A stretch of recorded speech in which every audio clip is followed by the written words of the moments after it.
దుర్మార్గులు, దుష్టులు, భక్తిహీనులు, పాపము చేసిన వారు వర్ధిల్లుతూ ఉన్నారు.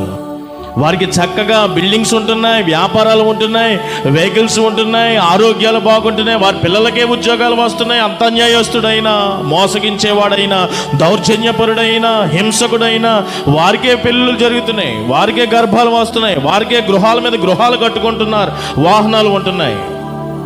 ఎంత నీతిగా న్యాయముగా జీవించినను సరే నాకు గృహము కట్టుకోవడానికి ఎన్నో ఆటంకాలు, వివాహం చేసుకోవడానికి సంబంధాలు చెడగొట్టేవారు. వాడు రౌడీ అయినా చక్కగా సంబంధం కుదిరింది, వివాహం జరిగిపోయింది.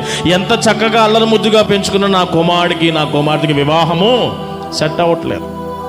దుర్మార్గులు, భక్తిహీనులు, పాపులు, దుష్టులు ప్రబలుతున్నారు, వర్ధిల్లుతున్నారు, ఆశీర్వాదముగా ముందుకు సాగిపోతున్నారు.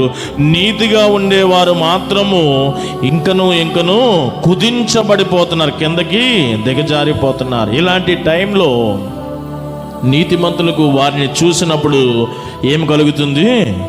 ఆయాసము కలుగుతుంది, కోపము కలుగుతుంది, అసూయ కలుగుతుంది. ఓర్చుకోలేకపోతున్నారు వారి ఎదుగుదలను. నిజమే కదా? కానీ దావీదు ఇక్కడ అంటాడు, మీరు వారిని చూచి అసూయ పడవద్దు, ఈర్ష్య పడవద్దు, కోపము తెప్పించుకోవద్దు.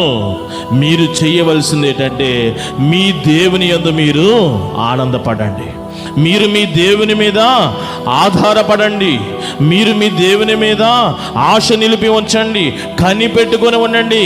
మీరు వారి వైపు చూచి మీరు ఏదో అయిపోవద్దు.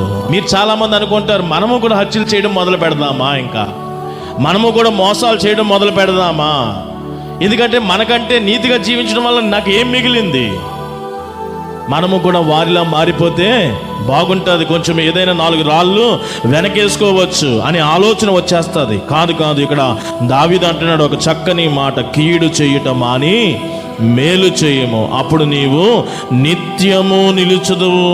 ఏం నిలబడడం అయ్యగారు? అక్కడ నిలిచి ఉండడం అంటే వారే బ్రతికి ఉండడం అని కాదు, భూమిని స్వతంత్రించుకుంటాడు నీతిమంతుడు.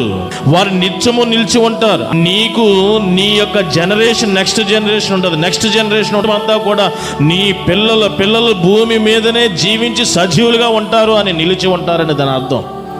కానీ భక్తిహీనులు చూడండి, అప్పుడే వాడే వర్ధిల్లినట్టు మన కంటి ముందు కనబడుతుంది, కానీ వాడికి ఇంచుమించుగా రేపటి జనరేషన్ కానీ ఆపై జనరేషన్ కానీ ఉండదు. ఇంకా